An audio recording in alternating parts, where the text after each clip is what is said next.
Кезіндегі батыр бабаларымыз тіпті астындағы атына да доңыздың басқан шөбін жегізбеген деген сөзді жиі естіп жатамыз. Шынында да қазақтың түп санасына, яғни доңыздың, шошқаның соншалықты жат дүние екенін мына бауырларымның сөзінен ұққандаймын. Оқиға басталмас бұрын арнама жазылып, еңбегімді бағалап, лайк басып, комментарий қалдырыңыздар. Ұмтыл бауырының айтқаны. Ұмтыл деген Қытайдан келген қазақ бауырым өз ауылының әңгімесін бұлай өрбітті.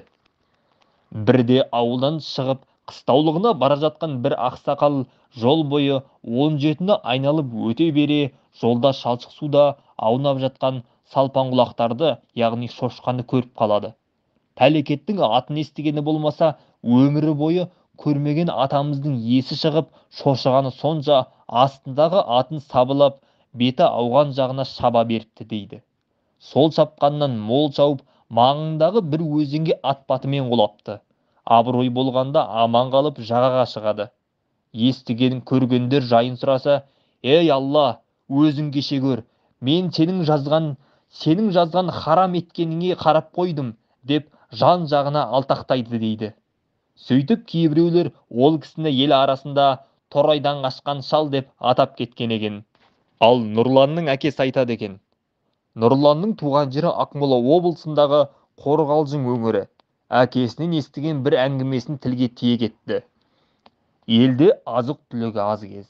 Бала кезім еңбектегі адамдарға азық тасимын. Өзім тамақ апаратын адамдардың ішінде қой жаятын бір ақсақал бар. Сол кісінің қылығы есімнен кетпейді.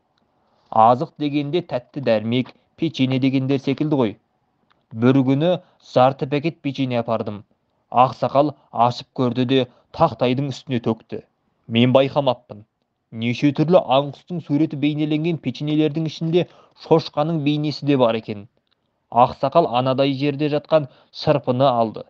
Әлгі бейнеленген печенелерді бөлек іріктеді. Сөйтті де даусы шығар шықпас кіжінді. Әлгі пакетіме қайтадан салды да далаға алып шықты. Мен таңмын, не істер екен деп қарап тұрмын. Ол кісі барды да әлгілерді итаяқтағы суға салды. Сөйтіп әбден еріп, кейпі жоғалғаннан кейін күрекпен жерді қазып, көмді де тастады. Күрегін қойып жатып маған қарады. Сөйтті де көмген жерін нұсқап, «Ананы жедің бе, сен сол боласың», деп зірк етті. Үндемедім. Бала кезім ғой. Ақсақалдың қылығында біртүрлі оғаштық бар секілді. Еркендік бар ма білмедім. Ол жай печене ғой дедім де қойдым. Енді ойласам, олай емес секілді. Нұржас досымның айтқаны. Болған оқиға. Нұржас досымның туған жері Баян-өлгей аймағы. Бұл әңгіме өз ауылында болған жай екен. Біздің ауылда Зәкім деген өзі қалжыңбас сөз бар шопыр жігіт болды. Бір ақсақал сол жігіттің машинесімен алыс отардағы малынан тойға сояр қой әкеле жатыпты. Ұзын сонар тау жолында шыдамаса керек маңырап тыпырлапты. Сонда әлгі Зәкім тыныш отырмай, «Өй, мыналарың қайтеді, шошқа құсап тыпырлап», депті. Ақсақал жуастау адам екен, абыржып кетіпті. Жүзі қуқыл тартып, «Балам, машинеңді тоқтатшы, тез тоқтатшы», дейді. Зәкім машинаны кілт тоқтатып, ақсақалдың бетіне бажырая қарайды. «Балам, кері қайтамыз. Бекер айттың. Сен малдық харамға теңеп, харам қылып жібердің. Қайт, басқасын әкелеміз», депті. Зәкім аң-таң. Пәлен сағаттық жол, тау жолының шұңқырын санап қайту деген оңай емес. Ақсақал, онда тұрған не бар? Жай сөз ғой, деп жуып шаймақ болыпты. Жоқ, ақсақал қайтпапты. Ақыры кері бұрылыпты. Әңгіме мұнымен біткен жоқ. Бұлар қайта барғанша қас қарайып кетіпті де сонда қоныпты.